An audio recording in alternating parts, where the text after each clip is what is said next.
Yo, party people in the place to be. What's good? I'm your man, Uncle Freezy, and welcome to Knicks Freestyle. Y'all know what it is. Knicks Freestyle is that joint where we take topics that are floating out in the Knicks universe, all these whack narratives and all these joints, and we're going to break them down, you know what I'm saying, and let you know what it really is. So first of all, welcome in the co-host of Knicks Freestyle, the Ghetto Intellect. What's good, sir? Yeah, yo, I was feeling really missing you, Kev, so I thought I'd bring in the spirit of Hoodie GI.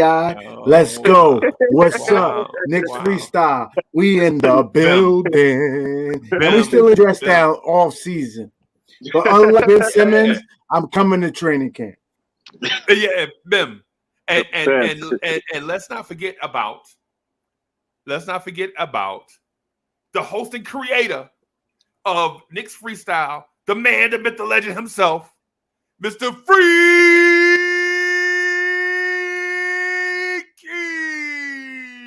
Black by popular demand. Let's get it. Bim. Bim. What's good? What's good? So I'm gonna shout out a couple people in the chat. What's good, Anthony D? AD so smooth, he don't need a chaser. What's good? AD is the host and creator of Old School Knicks on Sunday afternoons. And special shout out and welcome to Woodshed 1914, the creator, not creator, but the host of Knicks Versus. What's good? What's good? What's good? All right. So let's get into some topics, man. Let's get into it. Let's do it. All right. So first of all, there's this weird rumor going around, weird narrative going around that Julius Randle accepted the offer from the Knicks that he got because he should have been appreciative of that offer. The narrative is that he didn't pass on hundreds of millions of dollars. It's that his value was not high enough for him to get that money. So what say you about that, Ghetto Intellect? Oh, I get to start tonight. Well, first of all, good night to the chat. What's popping to the chat? Because we're about to get going. Listen, I got one better for you, Uncle Freeze. On New York radio today, I heard a fan passionately call in and say, we don't need Ben Simmons because we already got a player that can't shoot in Julius Randle who choked in the playoffs. We don't need another player who chokes in the playoffs. I mean, listen, Julius Randle slander has got to stop. And for the blessing for me is I love underdogs. I hope Julius Randle becomes an underdog in New York City so I can become his biggest fan. Like that, there would be nothing. You know, LP, I got him to the plane. I got him out of here. I know I'm gonna have to take some more LP jokes for as long as he comes up, but he's out of here. And I get to find a new favorite player on the team. And Julius Randle's that guy. But let me tell you something. I gotta keep some love for RJ. For the simple fact that RJ is going to have a defensive nightmare next year, and I hope he's up for it. But with that said, put some respect on Julius Randle's name, Uncle Freeze. He deserved even more money, but he wants to win in New York. He understands what it means to win in New York. That's not what the people say. That's not what and I think his wife and children truly enjoy it here. His wife and child enjoy it here. Yeah, man. So they have a baby on the way too, but that's not what the people are saying though, Gian.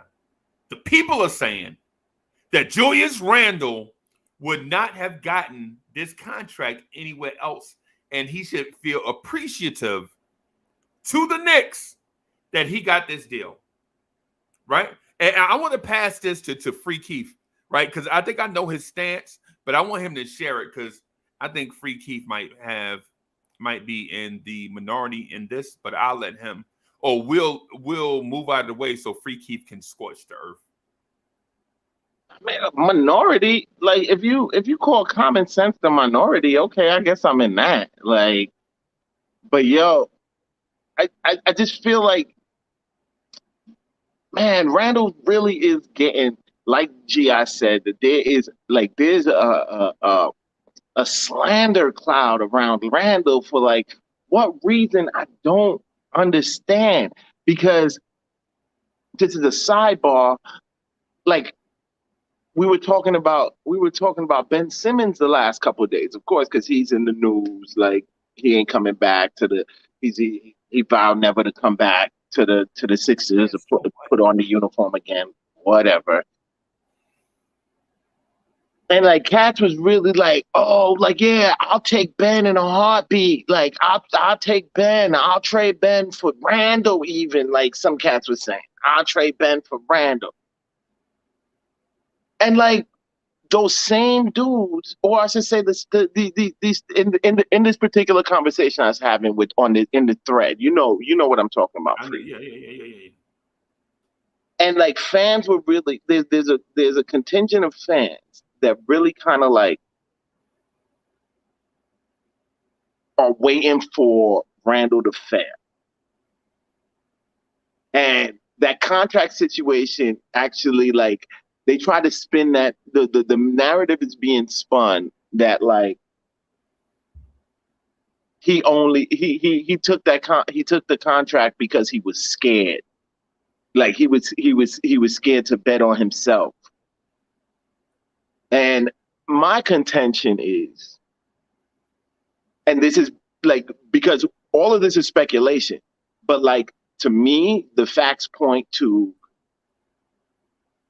Randall actually being more of a team player and buying into the vision set forth by the front office. You can't tell me that Randall walked away from $100 million that he could have got more if he waited till the end of the year. You can't tell me if Randall even got just under the production he had last season. There's not a team out there that would give him at least $50 million more than he just got. That's not even the whole 100 he walked away from.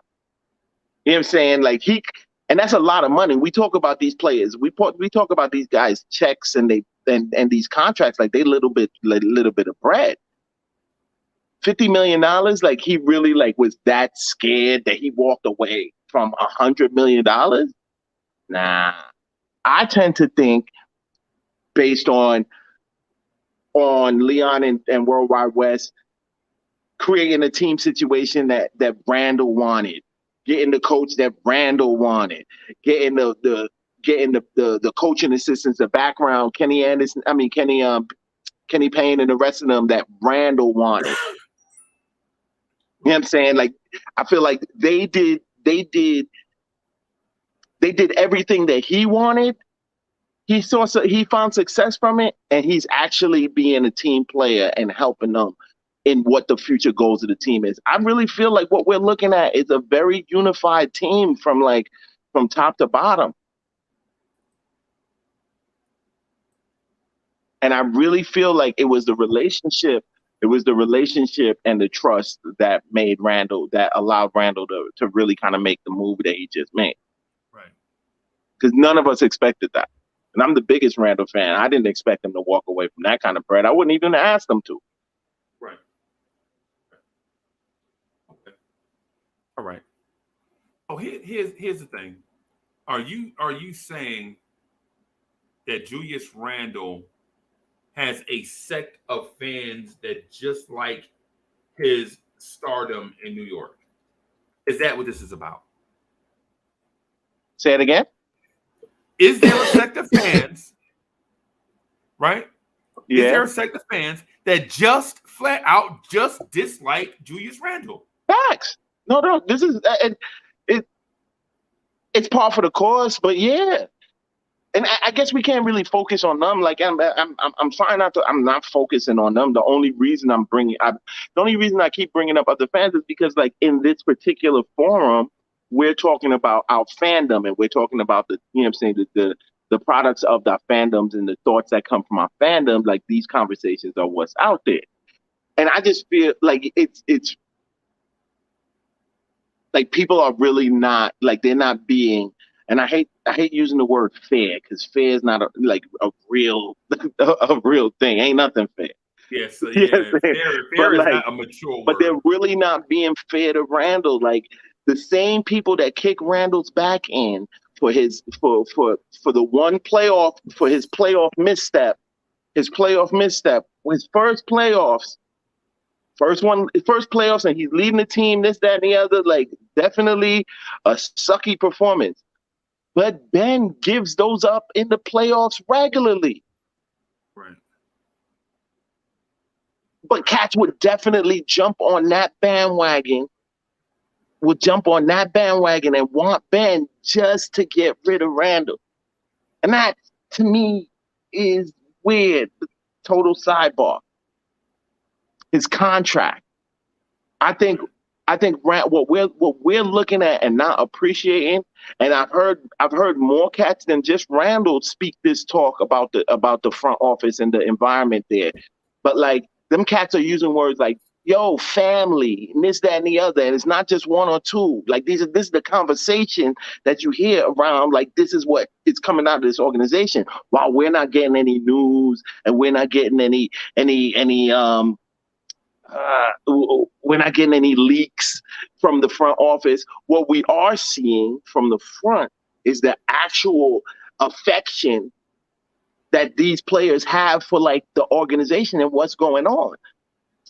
Right. I think that contract was that choosing that or taking that extension was on the back of Randall trusting the process.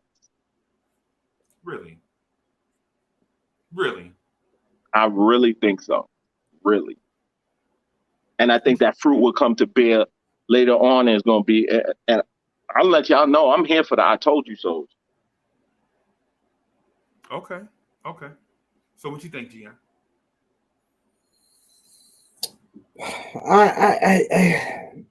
It's just I don't know that New York will ever be. I think if we win the championship, I just think as long as I've been a fan of the Knicks since 1983, I just truly believe that Knicks fans will complain how we win our first championship because there is just impossibly no way in the world you can think of a player the last 30 years that has the provided us the value. Now, granted, it's one season, but there's no player that has provided us the value that Randall has provided us for a discount.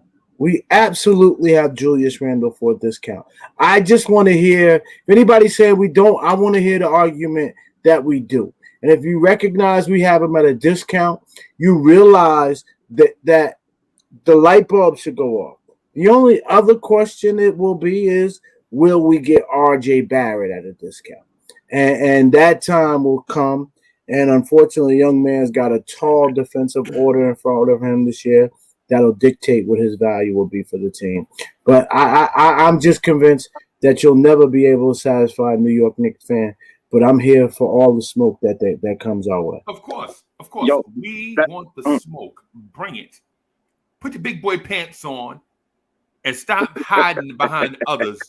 Y'all with y'all fancy avatars and y'all long ass Twitter names. Bring the smoke. Bring it. I ain't scared of that. Dudes be in the comments said they be coming at Uncle Freezy like Uncle Freezy, say you this, you that, with y'all cute avatars, you with your neon lights and stuff and your fancy name, so cute. I don't care about smoke, but this ain't my show though. This is Knicks Freestyle. I just get in this mode when I get around these two fellas because when you take top 3% intellect in Knicks universe and couple it with street attitude, bro, this is what you get. When you have the sharpest cats in the game. I mean, what you gonna do? Look at it's my guy. It's my guy. Yeah. So I say this to you. I wanna pose this to y'all too. So what would it take for Julius Randle to become beloved in New York City by everybody? Honestly, I think he puts up the performance or anything near the performance he put up last season throughout the whole season this season, and then a better playoff performance, I can't see people's hate holding up. Like, it's just gonna, you know what I'm saying, people are gonna have to ignore it. I can't really see people's hate like really going beyond this year. Like, it's gonna be evident if that's the case. Like, you'll have your little pockets of people who forever ever gonna hate Randall. What's the cat on our thread named Sosa? Yeah, Ethan Sosa. He's definitely like, he wakes up with a boner for Randall. I don't even know why, but whatever. So there's some cats that just, you're gonna be who you're gonna be to them. Right. We'll get a chip of Randall, and some cats will be like, I bet you he can't get another one. Right. Right. So what you think, G.I.? Well, the first thing G.I. thinks is he wants to break protocol before he answers the question. And I just absolutely want to shout out Robert Parr, Anthony D. Word. Stupid videos. Oh, my man Maul is in the building. Molly Maul, what up? KJW Events. Nope. Hadouken, where's my son Hadouken? What White Falcon? Let me tell you something, White Falcon 44. There's no troll like you in Knicks fan. Keep being you, baby. We need you. I see Uncle Freezy in the chat. Anybody know this Uncle Freezy guy? He might be new. Uncle Freezy, do us a favor. We would like you to like and subscribe and be sure to all of that good stuff. Kev Guapo. Never seen that name before. What up, Kev Guap? And to my big bro. Don't forget Allah Wise. Allah Wise is that stuff. You know what that is. He's the guy. That's the guy. Dripmore. I see Dripmore in the building. Frederick, what's popping? And to my big bro. Sam Holt, I wanted to give you a shout. And to my big bro Anthony D for always keeping this guy in line. Yeah, Anthony D gonna have to step his game up. He is the Freezy crypto of the channel. Yeah, he is a Freezy currency. He is a Freezy currency for sure. But my answer is, I think Jules just needs to have one more year like this one. And here's what's gonna bless Jules. One more year like this one, where they start talking about, man, Jules got to make all NBA. Man, Jules got to make another All-Star back to back. And don't forget to mute, Keith. I didn't want you to say nothing that you want to once it's out there. Good luck. Can't get it back, baby. That record button quick and Freezy and don't rely on him to dump. Don't rely on your engineer. My joint will be live on the interwebs. Somehow it'll end up on Twitter. He'll be like, I tried to dump it. I don't know how it got on Twitter. And then his follows and likes is going through the week roof. And then he bigger than Maccarty. So don't be that one, Keith. Don't be that one. All right. But one more year like this year, they will start to say, what he can't do in the playoffs. But guess what the analysts are going to say? But Julius left money on the table for the Knicks to go and get them a player to help him.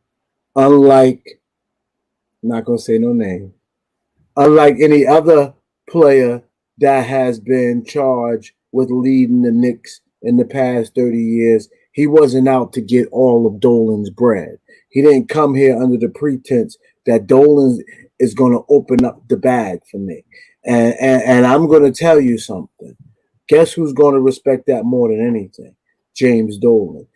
Julius Randle is going to find himself in a lot of circles that other players in the New York Knicks didn't find themselves, with that beautiful wife and child of his in the future want to come. Yeah. Julius Randle will be in New York City for a long time to come.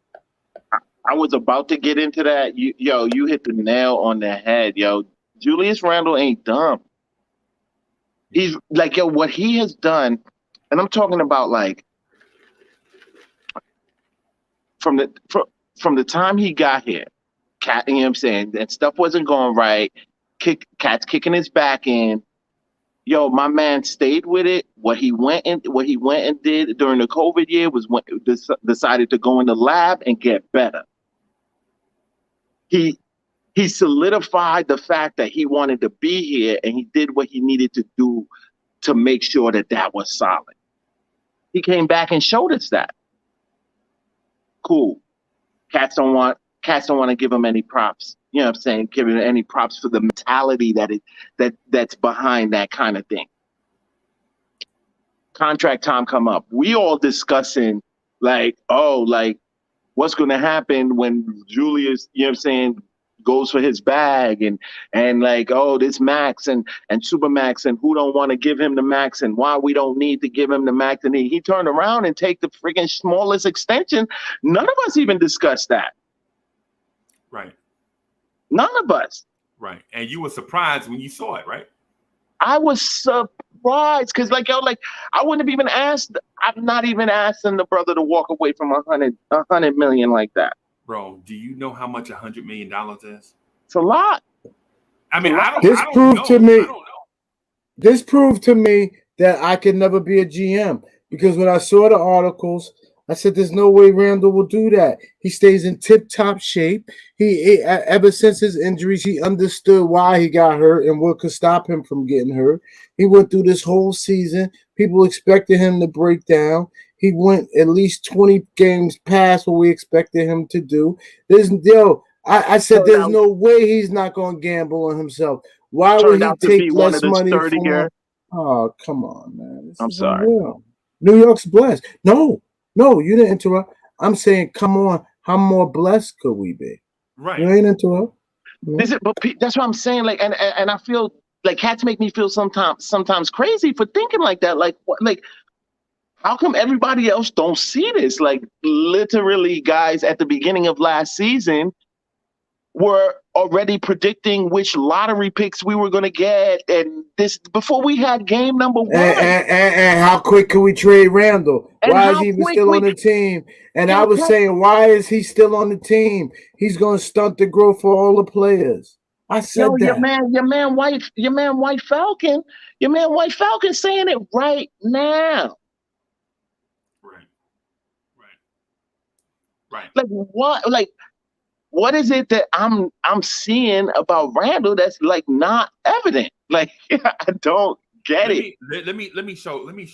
I just want to put something on the screen real quick, right? I'm just going to share something with everybody, and y'all know how I like to do, right? Because what happens is sometimes people get enamored with narratives and disregard facts, right? So right here on the screen, you see Julius Randle's career numbers, right?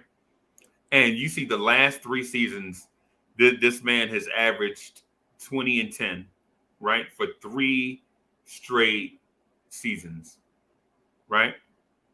3 straight seasons, he's averaged 20 and 10. And then what you also see is that his 3-point percentage and his free throw percentage have gone up by 13 points, 13 and a half points, and about 7 points, respectively, for a man that's 6'8", 250.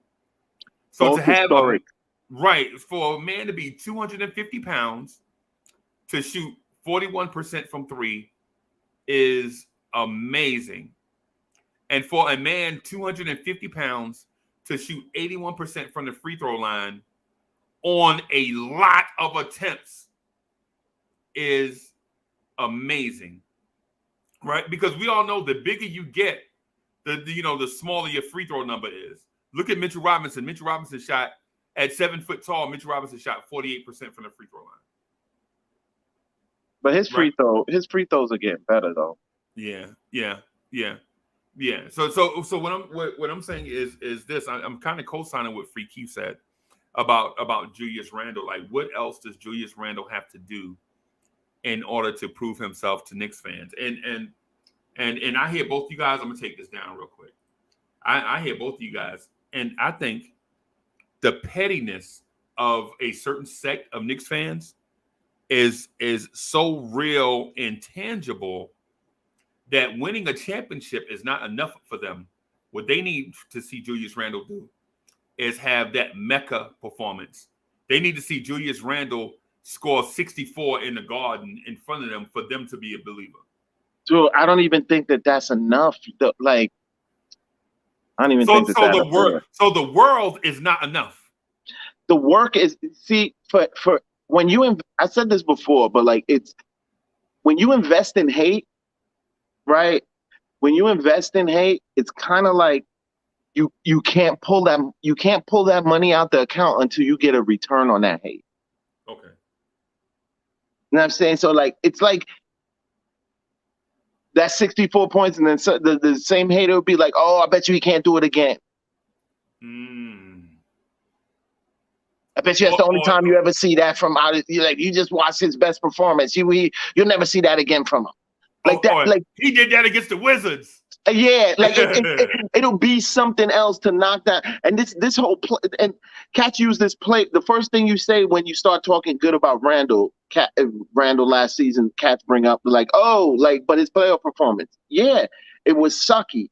It was a bad playoff performance. He was playing basically 1-on-5, and he didn't have the appropriate playoff help that he needs. Now, that's whatever.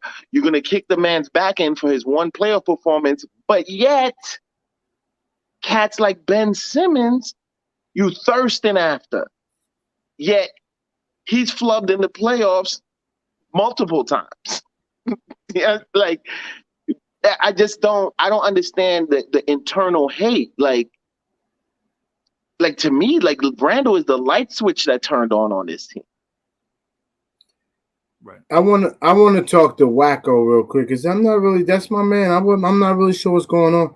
If I'm reading what he's writing right, it's saying, sounds like he wants RJ to be the man. But listen here, man. The facts are this: RJ does nothing with the ball better than Julius Randle. Nothing. He don't dribble it better than him. He don't shoot it better than him. He don't finish better than him. He don't do nothing with the ball better than Julius Randle. And that is a serious indictment on RJ. Why? Like, Randle is an all-star level player. Like, because RJ needs to get better at 6'7". But that doesn't mean that he's bad. No, like, Randle shouldn't be dribbling better than him. That's the only thing. He's actually dribbling better than most power forwards. Oh no, Randle is probably one of the best players, but RJ got to be a little. This is crazy. Like just like Ben Simmons should be a power forward. Like, Ben Simmons should be a power forward, but he's playing the point. Like, Randle by rights could be a point. Like, he's playing the point forward. So like, his handles, he's got. So for me to equate, like, being like, oh, RJ doesn't have as good as handles as Randle, like, is not that big a slight, because Randle has exceptional handles. Like, yeah, but it's not many small forwards and two guards that Randle has better handle than. It's not many in the NBA. But it's okay. It's getting better. He has great pedigree, and that's all that matters. He got better handles. He got better handles than Quickly. But I do got to say this about Ben Simmons that I believe really does matter, that we didn't give him credit for. I want to clean up just a tad bit, because Doc Rivers said it. Doc Rivers said he's so much bigger than the player you have to put on him that he sees who's cheating. Once they start cheating, he does absolutely create. Now, obviously, they're going to pump up his, but then when they said that, the show I was watching started showing some of his highlights where he intentionally plays with his back to the basket, and somebody comes to double team him, and he's pretty wicked. He's pretty wicked at passing out of the double team, but his efficiencies are too problematic to get a discount on Randle but overpay on Simmons. I think that in of itself says that's not a player that fits in this mindset of this management. So is this a in response to folks that say trade Randle for Ben Simmons? That would be such a fail, yo. No. I'm just talking about the response. I'm just talking about what G.I. said. Because I don't think Philly will do it, because they already have Tobias Harris. I'm taking Randall over Tobias Harris, but that's just me. If you told me I had to do that trade, I would do that trade. I would trade Ben Simmons for Julius Randle. You would I trade really would. Yeah, because it would be easier. Because you still don't have enough with Julius Randle to win, and it would be easier to put a winning team around Ben Simmons. Like, I'll be honest, Philly is idiotic. What Philly should have went and did, they went and drafted. They were smart. They would have drafted quickly instead of Maxey, and they would be much freer today because quickly would open the floor for them. And Ben would, it would woo, and Ben can help cover for his offensive. But they went with Maxey. But Philly just needed to go get a really good shooting guard. Seth, what is? They need to go get somebody dynamic. If I was Philly, I wouldn't give up on Ben Simmons, especially now that he's Ben damaged. See, but see, I'm not saying. I'm saying if I had to. If I had to. I'm not looking to do it. I would. But they said if you absolutely have to do this, because the NBA is stepping in. The NBA's got to get involved in this. The NBA has got to get involved. They're going to. Got to get involved. Because I feel like Philly's not going to budge. Yep. I don't think Philly's going to budge, and I think they'd even take a L on the season to not budge. I think like they've already done a decade of tanking. Yep. You know what I'm saying? Like I don't really feel like it would be that big a deal to get that appetite. I mean, to get one more tanking season or whatever it is that happens with Ben. But I don't think they're going to give him what he wants. Like. And they're not going to trade him. They're not going to trade him and not get no value. Right. Nah, Daryl Morey don't roll like that. Nah, not at all. But like it was their mistake though. Well, Philly should have traded Ben Simmons a long time ago. He didn't fit with Embiid. People don't realize Ben Simmons looks more exposed because he's playing with the best big man in the NBA. That's what makes him more exposed. So when people saying, are you guys crazy? What are you saying? No, it's that they should have recognized long time ago before Daryl Morey got there that Ben Simmons and Joel Embiid need to operate in the same space. What Joel Embiid said is, yo, Ben Simmons, go down low. What they gonna say? You one of the best players in the NBA. I'm gonna play outside and you play down low. And they start realizing, man, seeing Joel Embiid out front is kind of ridiculous. It's kind of ridiculous. So they went and got Tobias Harris, and they said, Embiid, you definitely got to go down low. And that's when Philly should have recognized, all right, if we're gonna force Embiid down low, that keeps Ben Simmons out front. We got a big problem with Ben Simmons out front 24/7. For the Knicks, Ben Simmons could get a lot of play at the rim. We have nobody else that posts up at the rim. Nobody. We have no other player we can guarantee will post at the rim. If Ben Simmons was on this team, except for Julius Randle, if you had to do it, it would fit. See, I guess maybe you're just. I have no doubt that Ben Simmons is a great player. He's a great player. But because of this very specific deficiency that he has, you have to have a specific team really to maximize what he's got to be playing around a bunch of shooters. Like, you got to have a bunch of shooters. Like, he's not going to shoot the ball at all. And if you don't have a bunch of shooters around, what we got now. Guess what we got now? I mean, it's a bunch of shooters. We do, like, he would be able to operate. He would be able to operate in that front line, I think, and probably better. But like, more so even than his playing ability, bro. Like, you really, like, cats really want to inflict what's going on in the team with the kind of attitude that Ben got. Yo, they've been begging him to work on his shooting from his first year, bro. The man ain't even get his free throw percentage up. And that's just you in the rim putting up reps. I question. I think he's a talent. I think he's a natural talent. I question Ben's work ethic. You should. I question Ben, and I don't want that here. Like, yo, like cats don't see They said. what Hold on. They said go to every major player's Instagram. Let me see something. By the way, if the NBA wanted to be fair, Ben Simmons, he want to stay on the East Coast, on the West Coast.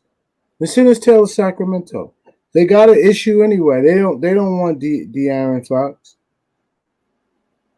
Oh, I would definitely take him for De'Aaron Fox. I think they absolutely, yeah. Ben Simmons, nothing that proves he's working on his jump shot on his Instagram. Cats is mad that, like, Cat's like, oh, if Mitch doesn't come back with a jumper, we got to trade him. But like, by the way, Ben Simmons does look like he's getting big. And listen, Ben, I'm looking at him now. He does look like he's even getting bigger. The thing is this: Ben Simmons with Randall don't work.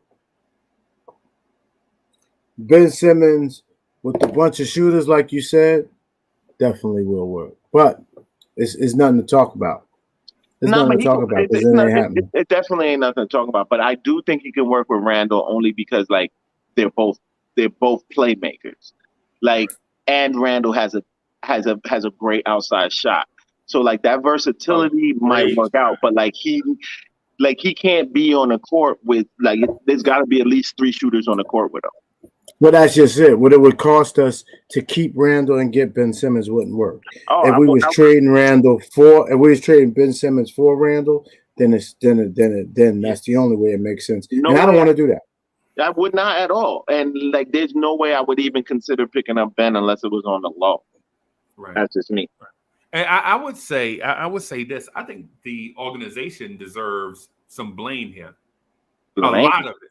Which organization? The Sixers? Philadelphia, yeah. Oh, hell yeah. I just said that. And so the reason why they deserve blame is because they had a winning formula in place, and one unlucky bounce forced them to look at themselves in the mirror and make the wrong decision. So Philly was like the girl that went to the prom and she wore a silver dress and everybody else had white dresses. And they were like, oh my God, I wore a silver dress to the prom. Everybody else had white. And so she was like, I got to change my image. I'm going to cut my hair off. What?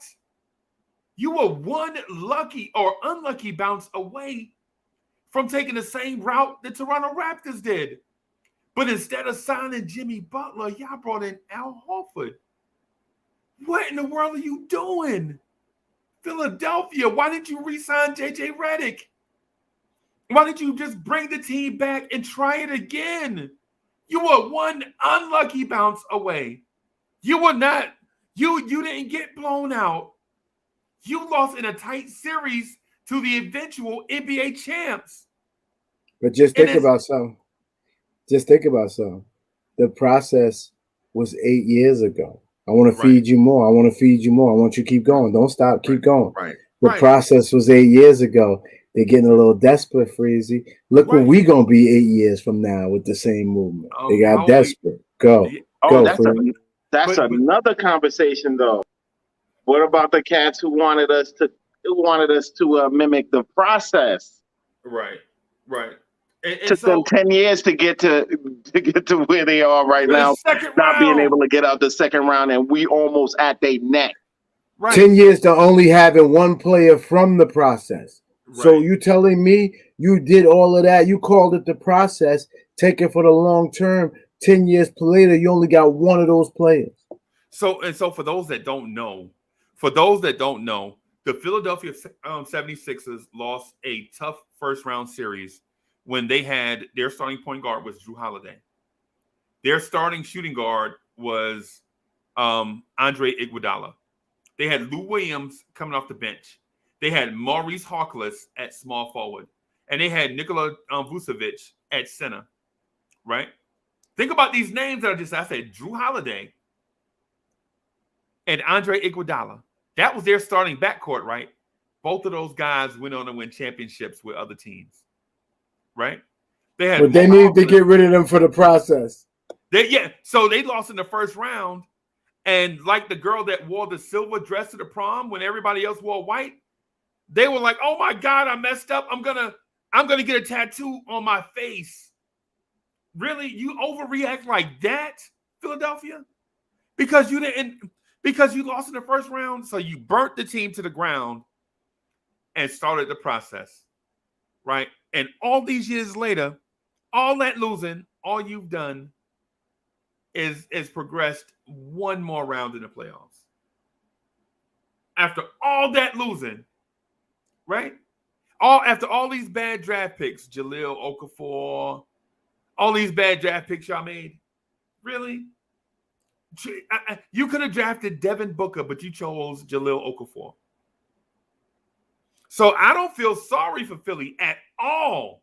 Oh, who feels sorry? I don't feel sorry because listen, Philadelphia, all this stuff we're talking, they did it to themselves, right? If they don't get crap for Ben Simmons, guess what? It's their fault. Just like G.I. said, because they could have traded Ben Simmons years ago, but they didn't. They could have traded Ben Simmons before this draft, even and got some value for him. Right. No, not before this draft. They tried. They tried. They had one offer. Yeah, they had an offer. No, they actually had a good offer. Did they try or did they turn it down? They turned it down. They That's had him offered. They didn't try. I'm sorry. No, they had him offered. He was offered because they agreed. And both sides agreed. I thought you said they turned it down. No, they did turn it down. But what I meant is they had him available. I bet you knowing this today, they would have took that offer. Oh, now that Morey is kicking herself over. But I think Morey is expecting Adam Silver to step in. I think he's expecting. And I'm gonna be honest, he's gonna have to. I think the next move is going to be Portland, and I think it's going to be CJ McCollum. That to me is a fair trade, but I also feel like the Sixers probably are the winners of that trade. Yeah. Because they'll be getting something that they need way, way more. Although Damon and Ben would be definitely kind of dangerous. Wouldn't that create a domino effect for Portland? What does that mean? That means one move triggers another. Because if you trade CJ for Ben Simmons, what do you tell Dame? Because you also told Dame that, listen, Dame signed it. Dame signed off on it. Remember, Dame still doesn't know if he wants to be there. He wants to see. So if they do that, that means that's what Dame wanted. My only thing though is this. I heard articles and I watched videos where Dame Lillard and CJ McCollum had confessed both that they are best friends, right? And they want to stay and play together. And I've seen it in different articles. Dame just willy-nilly like, nah, man, CJ, my man. I remember when he first came in, he was struggling. Me and him used to get in the film room, man. That's my dog. That's my best friend, man. You know, blah, blah, blah. I kind of helped him do this thing. And then CJ McCollum like, man, I ain't going nowhere. And if Dame going somewhere, bro, I don't know. If Dame go, I don't know. And you know what Dame, if Dame go, I don't know mean. You know what I'm saying? Bro, Dwayne Wade and LeBron James can be accused of having, and LeBron went back to Ohio and called Dwayne after he left. Come on, man. These guys are as fickle as the day is long. And then he'll tell them, man, come on, man. We've been together all this time. We gave it our best shot. And they really did. They gave it their best shot. But LeBron is still around. What's going on in the East is going on in the East. Dame is 31 years old. He needs Dwayne Wade played for Cleveland too, right? I thought he went to Chicago. No, he went to Cleveland first. Came off the bench and then wound up signing a 2-year deal with Chicago. During the Ray John Rondo, Jimmy Butler, Derrick Rose beef. I mean, He still Dwayne Wade got there after Derrick Rose. I'm sorry. he still left Bosh and Dwayne Wade behind. Yeah. Still left them behind. And their relationship ain't, and other than their kids going to the same school, their relationship ain't been much the same. Yeah, and Dwayne Wade, it was a dub for him. He pretty much retired after that. He wasn't relevant basketball. And Wade won a chip before LeBron. Absolutely. Oh, Wade already had a chip before LeBron. Carry Shaq the one. Yeah, and Gary Payton and them. Yeah, and so the thing I'm saying about the Ben Simmons thing is regardless where he goes, it's going to create a domino effect. Like give you an example. They give you an example, right?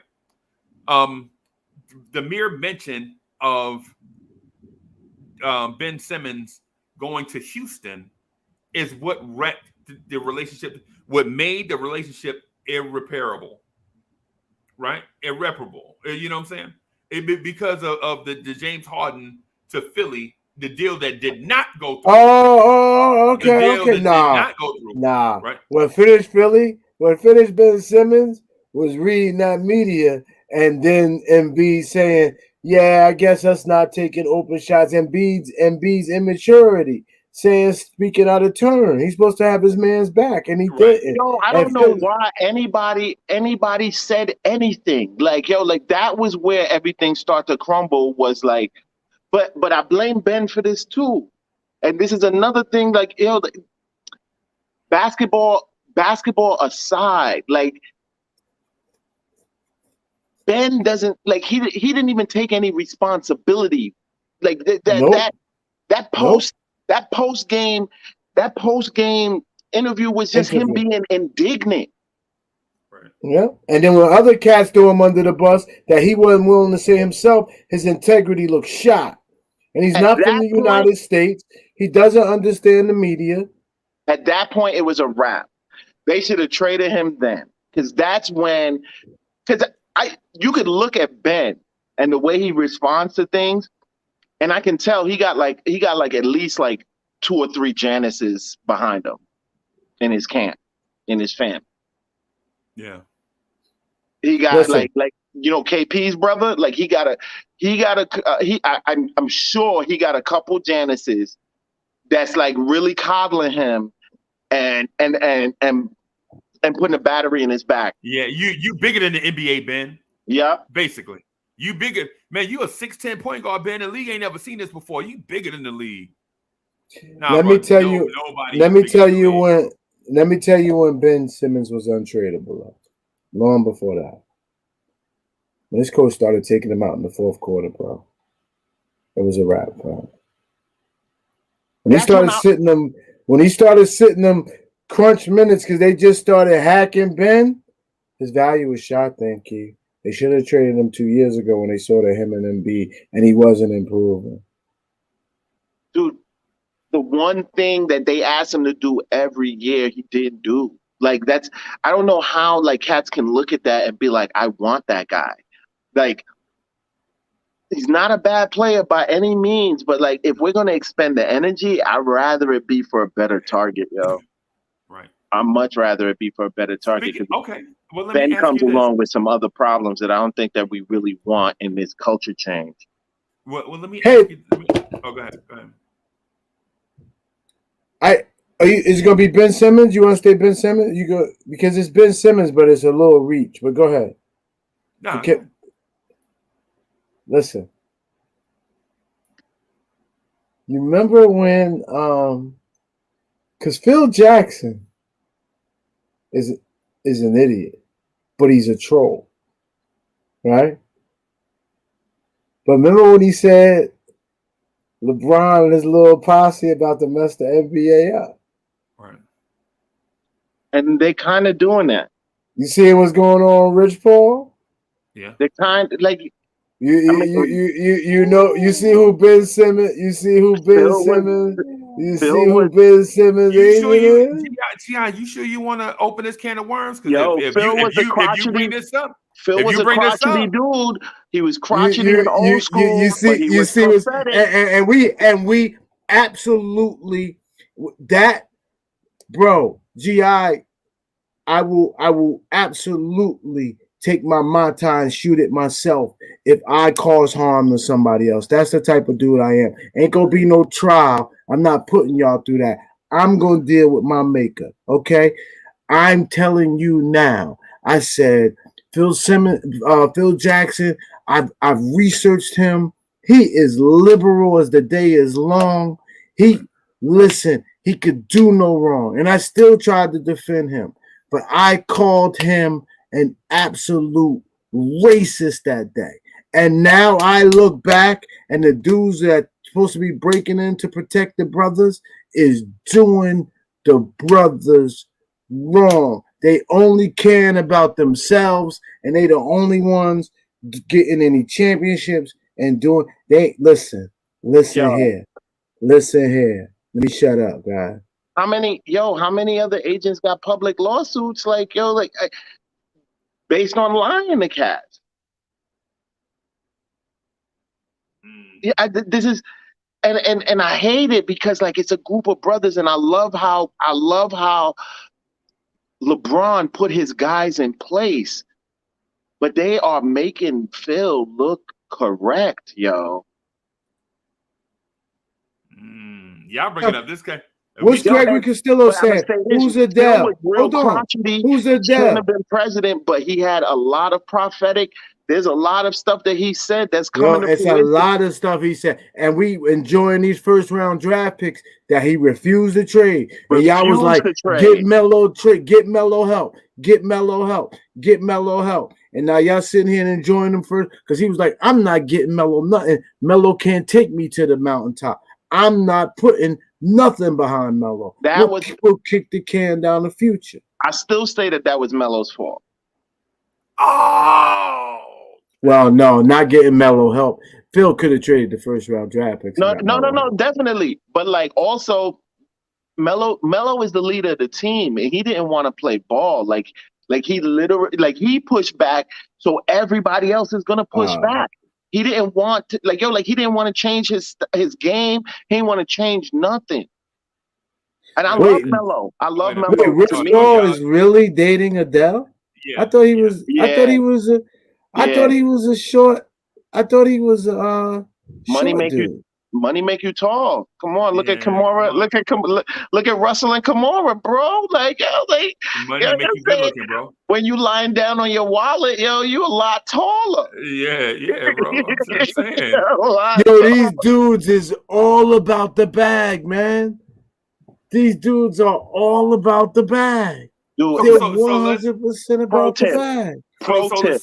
An agent in any sport, any pro sport, if you are an agent and you're not all about the bag, then you're not an agent in a pro sport. Right. So let's tackle one of those topics, man. Let's either do Phil Jackson was right about Melo or Phil Jackson and the thing with Clutch Sports. Which one y'all want to jump on?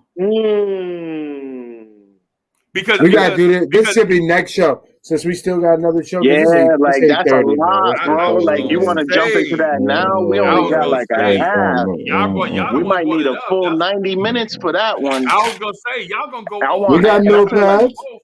Both of them conversations need to be in the same. Can't even divorce those two conversations. Man, you know we got no pads. You know people gonna. I mean, we can start it. Definitely, we keep it going. Nah, I only got 3 minutes. Yeah. Right. He right. I'm with you. Right. So that's a very lengthy discussion, y'all. So a lot of cats. I know me. I'm gonna be passionate about it. And a lot of cats might not like what we gotta say. It came to me like this. I was wait. Rich Paul. Wait. Oh, Phil Jackson just said LeBron and his posse about to tear the NBA up. I'm gonna give you another one though.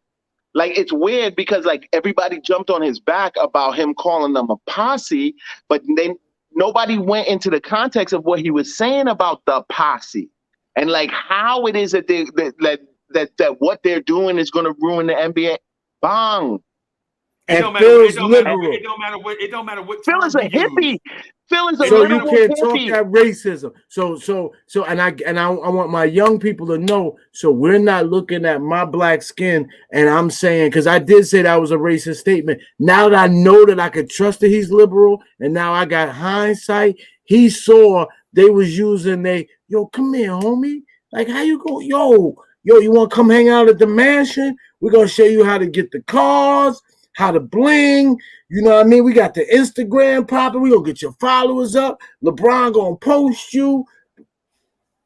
Let me pimp them babies, man. Right? It don't matter what. It don't matter how he described the group. It don't matter how he described the collective.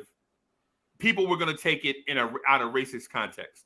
Nah, he could have called it words matter. a posse. Words he could have called matter. it a crew. He could have called it a circle. He could have called it a collective. He could have Like, called it a if group. he said LeBron James and his associates, there's nothing you could have said about that. Racist. Why LeBron got to have associates? Bro, that's how we do, bro. That's how we do. You can't, hey man. He definitely shouldn't have used posse. He definitely shouldn't have used posse. He shouldn't even have addressed it. Not publicly. He should have said it to some. Listen, when they do these interviews with these cats and they come and say, "Listen," that was in his book. Exactly, but his book was based off an interview. Don't forget. So that way he can have somebody authenticated. So here's my position. He called somebody and said, "Do an interview," but I'm already thinking ahead. This is gonna be for my book. I know who I am. Right. I want to put my thoughts, what I'm thinking right now, but you can't press that. When I'm ready to release the book, I'm gonna let you run and be the first one to have the tidbits. Release some tidbits. These will be your inside.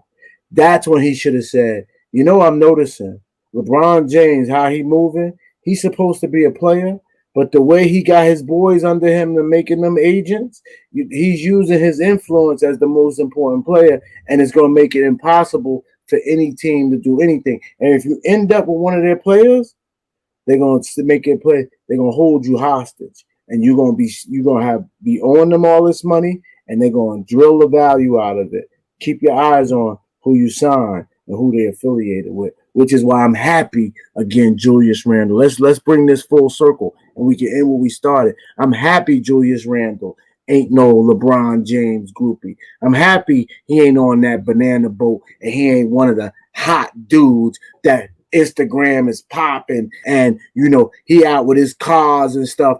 I apologize. You got to see his wife and his child, and he's having a new one at every game. I apologize that you got to have a man that has the same type of corporate structure that these big boys sitting up with these MBAs from these fancy Ivy League university. I'm sorry he knows how to represent himself like this, and you're not used to, and he refuses to just look like a dumb jock. I'm sorry that he speaks passionately and he wants to be here. I'm sorry you're going to have to deal with Julius Randle in New York City for a long time.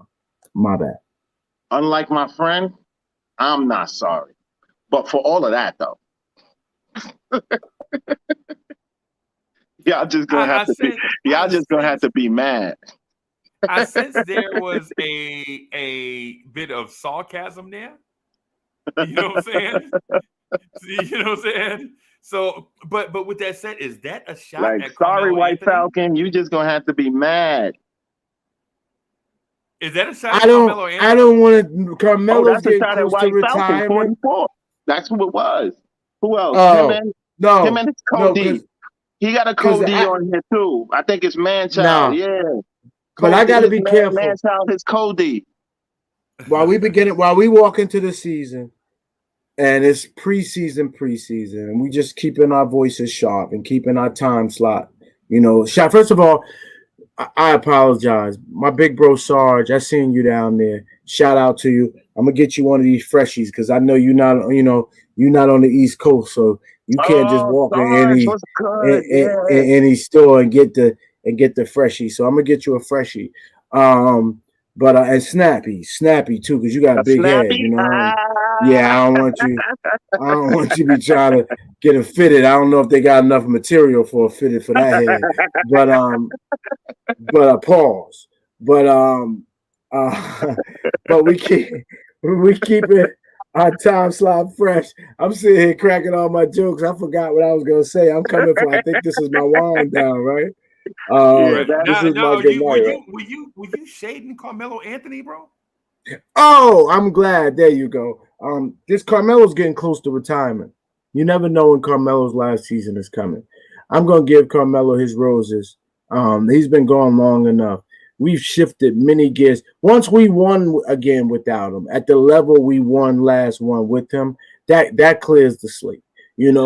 Julius Randle. Julius Randle is the new Carmelo Anthony. That's Last all that year was matters. the official, to me, handing over of power. Right. Right. I'm feeling a certain type of way with Carmelo Anthony right now. No, you trolling. We No, said no, no, no, no. 8:30. You said 8:30. You trying to ramp up more content. What we doing here No, no, tonight? no, no, no. We do 90 minutes, bro. 7:30 to 9. That's what we. Oh, all right, go ahead. Yeah. No, no. But nah. So here's the thing. Carmelo had two legit offers on the table, right? One was from the Lakers, and one was from the Knicks.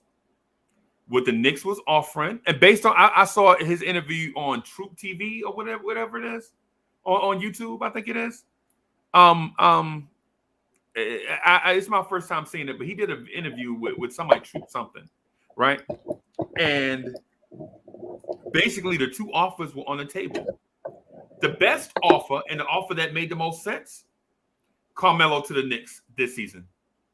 More money, more years. Son is about to start playing high school basketball in New York City, right? The other didn't even come from the Lakers GM. Russell Westbrook is saying, "Hey man, I'm about to get traded to the Lakers, and I need you. Come on, bro, what you doing?"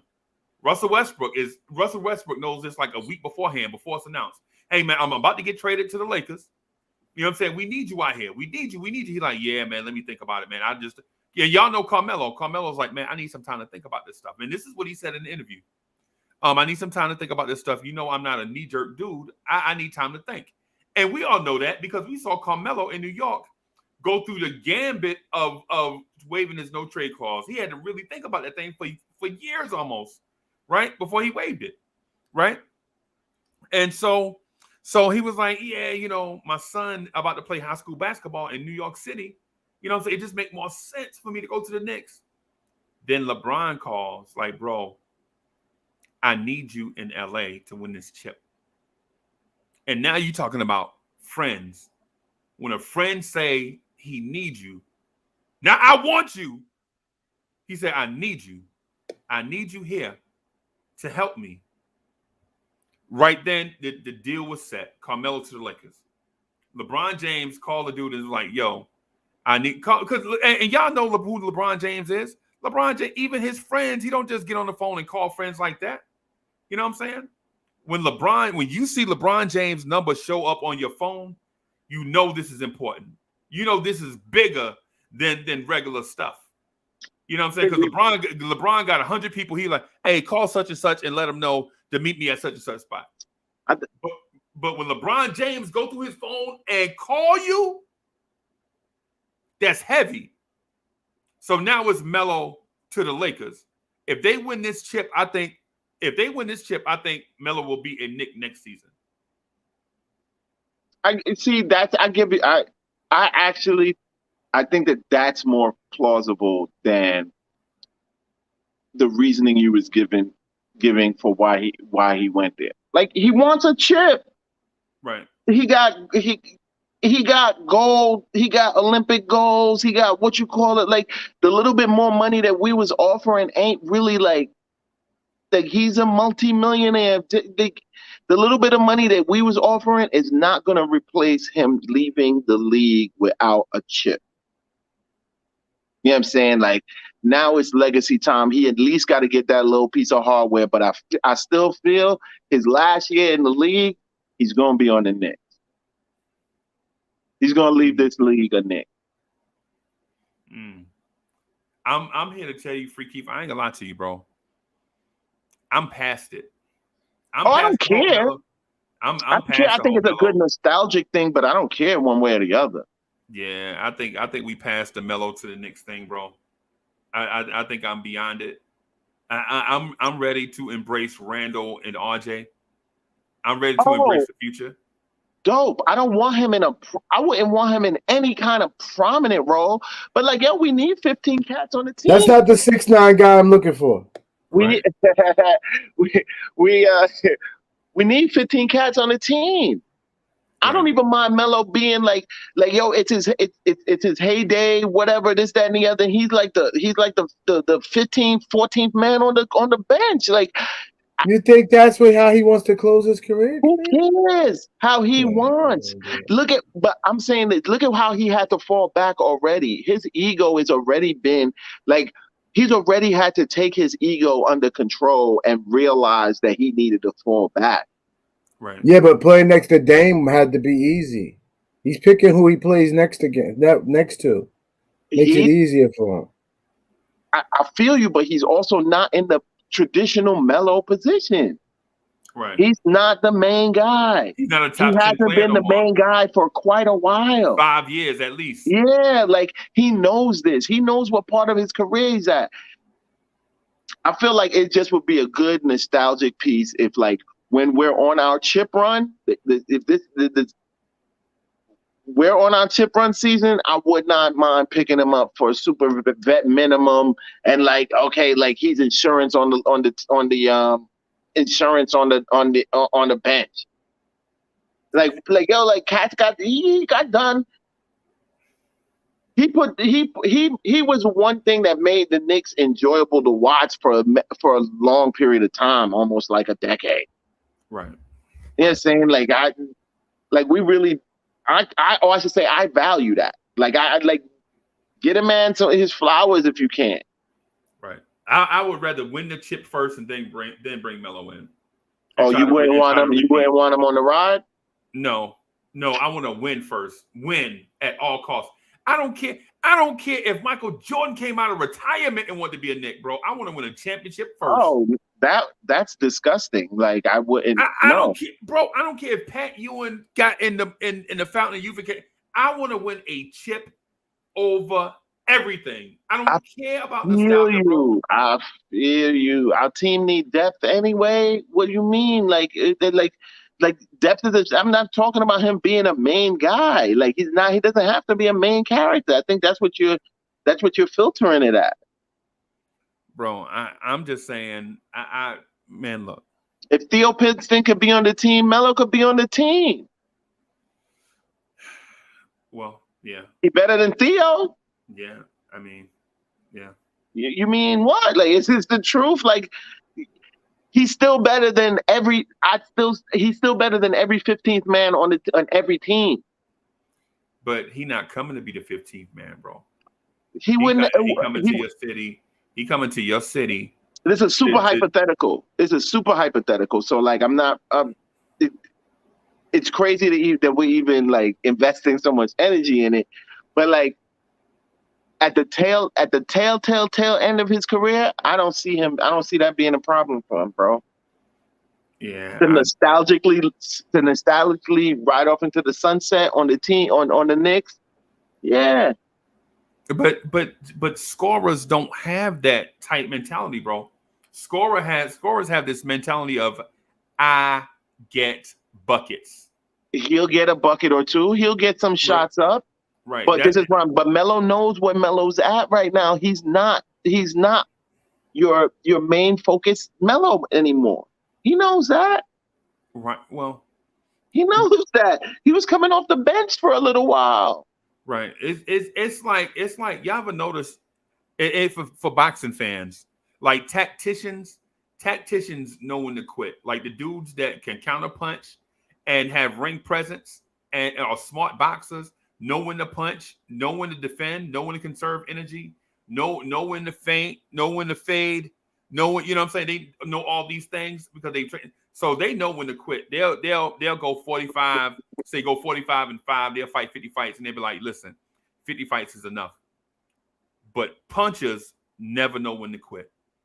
Right? Punchers, dudes with dynamite in their hands, they don't know when to quit because all they say is all I need is one shot to win.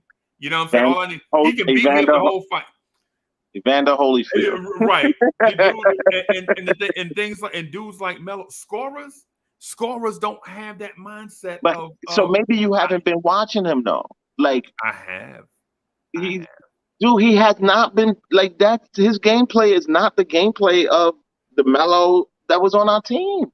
Right. It's not. Right. Because he's not the number one option. But it's not. He's standing in the corner, spotting up shots. Like it's not. You're saying he evolved. Yes. Right. Yes. And so I don't think Melo is gonna accept the new role of being the off the bench defender, rebounder. You know what I'm saying? All this stuff because his scoring is not there. He might not. You're right. He might not. But I don't see, like, the last year of his career, I don't see that being a problem. But I guess you might be right. Because I don't see anywhere he's going to go to be the man. Right. He's not going to be the man on the Lakers. He's definitely going to be used as a spot-up shooter. Right. I don't know. I don't even know. I don't like the Lakers at all because I feel like the Lakers are the NBA's illegitimate child, so to speak. When the Lakers struggle, the NBA rushes to their aid to bail them out. Right. And it does seem like that. It does feel like that. All the way back when Kareem Abdul-Jabbar said he wanted to play for the Knicks and Larry O'Brien told Kareem Abdul-Jabbar to come to New York so we can flip a coin, so that we because the Lakers, Wilt Chamberlain was on it. It's blah blah blah. I ain't gonna get into all of that, but the Lakers always get bailed out by the league, always. And I don't care who you are. You can be mad as you want about me saying something about a conspiracy theory, but look back at how the Lakers got the number 2 pick in the draft 3 years in a row to reset their franchise. The Lakers are literally I think that they are the preeminent team of the NBA. Yes. They're adopted son. You need the Lakers to be good on the West Coast and in the second city, so to speak, in order to keep the NBA afloat. Right. But this is not a Lakers channel. And I don't want to get into Lakers slander, even though I hate the Lakers. Right. But the fact that Melo went there just rubbed me the wrong way because Melo had the opportunity to come to New York and help this team win a chip, and he went to the Lakers with no connections. He's like, hey, just because I'm not mad at that. Like at this stage of the game, like I don't expect him to have that unlimited loyalty for the Knicks. Like he got done dirty here. Like it's not the situation of his leaving wasn't like a joyous one. You know what I'm saying? Like, he had the president of basketball operations slandering him in public. You know what I'm saying? Like, it definitely, like, it wasn't like a good situation. I don't expect him to be like, let me think about the Knicks in a favorable way. Like, now he wants to get a chip right now. So he's going to the best situation for him to get a chip. I'm not even mad at that. Well, all right. I'm just saying for nostalgia's sake, I wouldn't mind having him as a 14th or 15th man on a chip run that we're doing. But if not, I'm also cool. Gotcha. We can beat him too. But watch how he plays. Watch how he plays playing around all them aging all-stars though on the Lakers. That geriatric all-star team that they put together, because he always seems to play differently. You saw Olympic Melo, you might see Olympic Melo. You might see a different version of Olympic Melo on the Lakers, because when he plays around cats, when he plays surrounded with cats at that level, he plays differently. Okay. Right. Alton Lee says, remember, Melo wasn't drafted by the Knicks. I understand that. But nobody cares about Denver. Right, nobody. Right, and so that's why I can't understand why cats don't like Julius Randle, but they love Melo, because we traded for Melo. Melo was drafted by the Denver Nuggets, and he played 7 seasons with the Denver Nuggets. right? Julius Randle played 5 seasons with 2 other teams and came here, and we are not embracing Julius Randle. Chuck Allen, what's good? So CWC says the Lakers are his second team, bro.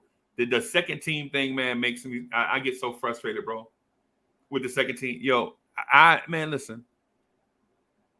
I live for this. The Knicks on my squad. I was saying it this morning. There was only certain things in my heart, bro. There's only certain things in my heart. I love basketball as a whole. I love the Knicks, right? I love hip hop. I am hip hop, right? You know what I'm saying, right? I love stuff like I love stuff like the sneaker game. I love New Edition, bro. You know what I'm saying? I love stuff like that. You know what I'm saying? But ain't no second place. Ain't no second thing. You know what I'm saying? So it is what it is with that, bro. You know what I'm saying? It's to me, it's 1 versus 29. That's how I view it. Oh, me too. It's 1 versus 29. And I don't care where those 29 other teams, blase blah, people like, well, who you hate more? I hate them all equally, bro. That's just, I know it's petty, but it's a character flaw that I have to live with. Because my mindset is loyalty above everything. Got some new people that showed up, Uncle Freeze. The homie Gregory Castillo always checking in. We appreciate his support. Greg. Real King, what it do, Real King. Knicks for Life popped in on the late check-in, and the homie Alton Lee, Warren Franklin. Yo, man, it's loyalty, Freeze. These people really like you, man. They really like you. Word, these people. Well, we like you. We like you, so we come to try to make your life easier. Fact. They like you. It's all, it's all a big like fest, man. It's just a bunch of love. Yeah, man. Long-suffering Knicks fans. Some not some longer than others. Yeah, man. Yo, yeah, man.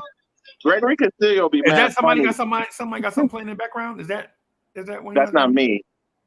Okay. All right. This is Freezy's villain origin story. Yeah, man. To me, it's 1 versus 29. That's how we rock. You know what I'm saying? Oh, as soon as the season opens up, that's how I deal with it. Like, that's how I look at it. Like, everybody, all the other teams is enemies. Right. When cats be like, oh, I don't know, like, oh, it looked like, this team is the favorites, and they're the favorites to take it. Like, nah, that team is food. Right. Basically. That team is food. Like a dude asked me if I like Trey DeBarge. I don't like Trey DeBarge, bro. I don't like him trying to embrace a villain role. No, Trey DeBarge, you don't even. Oh, I'm calling him Trey DeBarge. Trey Young. Trey Young. Warren Franklin. Melo is from Baltimore. Okay. I was gonna say, is Trey DeBarge related to El DeBarge? I was like, who the heck is Trey DeBarge? Trey DeBarge. Hey, Chop Low sent me a text message and called him Trey DeBarge. Trey DeBarge. I'm totally stealing that. I'm totally stealing that, and I'm using that. That is now his new name. Right. It got stuck Trey in my head. DeBarge. Chop Low, you crazy, Chop. Chop Low sent me a text. He kept saying it. I was like, man, But he's Hair Club for Men, El DeBarge. Right. Right. Yeah, man. Hey, so y'all got anything else y'all want to throw in before we wrap up? Yo, I would like cats to really kind of keep an open mind about this team for this season. Like you don't have to have a villain on the team. You don't have to hate Tibbs. You don't have to pick a player to hate. Like, I really kind of want people to investigate maybe like loving a little harder this season. Fans. Let's be fans of a winning team this season. Let's be fans, yo. Let's put our support behind these cats fully. We there. We're not a poverty team no more. This joint is exciting. It's exciting. We getting a chip this year. Let's do it. You heard me. I'm a little nervous, but at the same time, I'm optimistic, but I've been a Knicks fan so long. I've been optimistic every season, man. I'd be lying if I didn't tell you in 2012 that we would do something. Listen, man. You know, we just gotta hope that everything falls in line health wise. We know Kimba's gonna bring it. He's brought it his whole career. Evan Fournier has always been a thorn in his side. You saw how he played in the Olympics. We got players that are proven track record. Chemistry, but that's where Tibbs comes in, and you happy you got the coach you have in him, because if chemistry don't work, he'll find 7 players that like to play together and play them the rest of the season and deal with it in the offseason. That's one thing about the Knicks.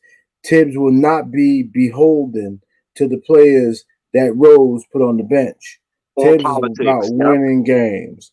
So if he finds teams that'll win games, he'll win games. So that's the blessing you have. That gives you 20 more wins that you would have with almost any other coach, except Nate McMillan.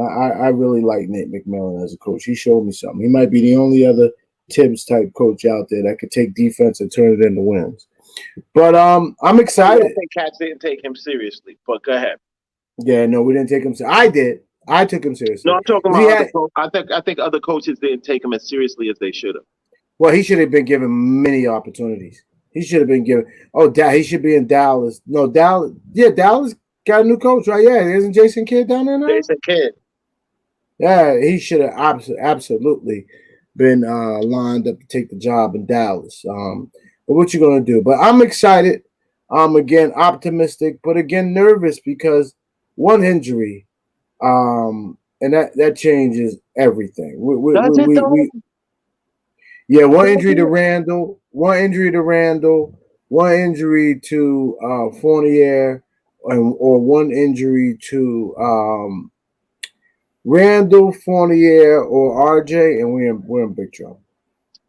Wow, it's funny because I feel like we are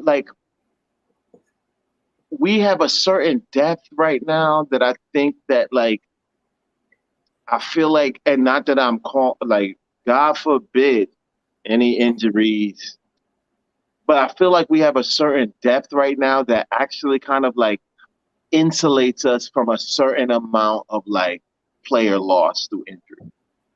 You don't have it at 3. You don't have depth at 3. You want to be bigger at 3. So you don't have. But we got plug and play people for 3. You know what I'm saying? Burks can play 3, Fournier can play 3, RJ can play 3. You know what I'm saying? And all solid players. Obi. But Cats don't. I think I'm the only dude that actually feels like Obi can actually play the 3. Everybody else hits me he's defending the wing, he can't. But he was playing the 3 in summer league. But I'm less worried about Obi playing the 3 defensively, which would be problematic. But when the ball swings to him, Obi is limited from his ability to really. He got better this summer, but I'm wondering how he's going to be with keeping the offense flowing. Did he get better this summer, or showed that he was better? Because by the time you showed something, you was already better. It looked like he was playing. It looked like he was playing better offensively at NBA speed this summer. I don't know if that's a talent thing, or adjustment thing, or confidence thing. I don't know what it was, but it showed. It definitely showed over summer league, but that just let me know a lot. A lot of cats quibble over the season when they're they're not playing the youth. How are they gonna develop if they don't get played? The games we see are the only basketball that goes on for these cats for the whole week. Practice is a thing for real. That's where you get better. When I saw Obi, when I saw Obi in summer league, I was like, oh, so the practices did work. He was getting better in the background. So you can develop youth without them having to play 30 minutes a game. Interesting concept. Okay. All right. I mean, I understand what you're saying about that, and that makes a ton of sense. You know what I'm saying? Because you can develop in more than one way. It's a brilliant take. I'm gonna give Obi a break. Let's see. It won't be long now. Yo, It won't be long now. Watch. It won't be long now. It won't be long now. It won't be long now. Okay. But watch. All right. Obi and IQ. You heard it here What, first. 2 weeks? In 2 weeks, we'll be seeing some action, right? Those weeks, yes. All right. So just want to take this opportunity to let people know that Knicks Freestyle is coming your way every Wednesday at 7:30. Right. Make sure keep on the lookout. The Pod Couple, which will be airing tomorrow and every Thursday at 6:30. The Old School Knicks Sunday afternoons. Just had some stuff come up, man. I had some personal stuff that I had to deal with in AD as well. Is the reason why we didn't rock Sunday. But right now we look like we're dialed in, on Sundays, and you can catch Old School Knicks on replay if your Giants are getting pummeled and you want to watch that train wreck of New York Giants football. You can watch that and then come back and watch Old School Knicks, right? If that's the priority, I would watch Old School Knicks as opposed to watching the Giants get their butt cut by some random sucky NBA team. Old School NFL Knicks would team. be more interesting. Yeah. And so Knicks versus is back and better than ever. The reviews for it have been dope. We just needed to get it out there. Woodshed 1914 did an excellent job. We'll probably be recording again this week. So y'all want to say anything in closing?